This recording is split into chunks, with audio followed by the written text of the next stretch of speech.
اور تحریک لبیک کے عہدیداران بیان کر رہے تھے، آپ لوگوں نے سنا۔ بس ایک میسیج دینا چاہتا ہوں یورپی یونین کو کہ آپ لوگ ہوش کے ناخن لے لیں، بار بار ہمیں نہ آزمائیں۔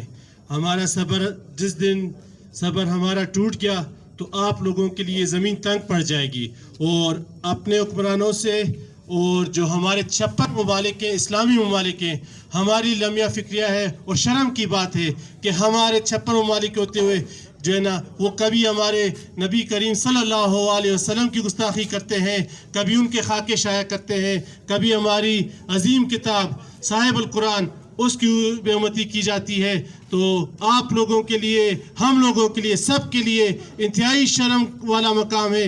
کیوں ہم اتنے کمزور ہیں، کیوں ہم اتنے کمزور ہو چکے ہیں، کیوں ہم اتنے کمزور بن چکے ہیں کہ ہر کوئی اٹھتا ہے اور ہمارے جذبات کے ساتھ کھیلتا ہے، اور ہمارے جذباتوں کے ساتھ کھیل کر وہ پھر کیا کیا جاتا ہے، سفارتکار کو نکال دو، سفیر کو نکال دو۔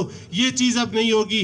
ہوش کے ناخن لو، بار بار ہمیں نہ آزماؤ، ایسا نہ ہو کہ آپ کے لیے زمین تنگ پڑ جائے یورپین۔ اور جو اس ٹائم ہمارے ملک کے حکمران ہیں، سوچو یہ ایٹم بم پھر کس دن کام آئیں گے، یہ ہمارا اسلحہ کس دن کام آئے گا۔ جب ہمارے نبی کی شان میں گستاخی کی گئی، ہم نے کچھ نہیں کیا۔ جب آج ہم نے کچھ کیا ہوتا تو یہ حرکت نہ کرتے۔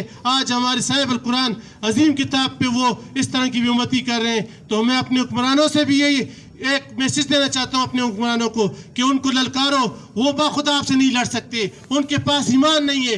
آپ شکر ہے ایمان والے ہو، آپ نے کلمہ پڑھا ہے اور آپ نے اس نبی کا کلمہ پڑھا ہے جس کے لیے کل کائنات بنی۔ ہوش کے ناخن لو، ان کو للکارو، ہم آپ کی شانہ بشانہ لڑیں گے اور ان کو منہ توڑ جواب دیں گے۔ اگر دوبارہ ایسی حرکت کی گئی تو اس سے سخت لائے عمل میں ہم لے کر آئیں گے انشاءاللہ۔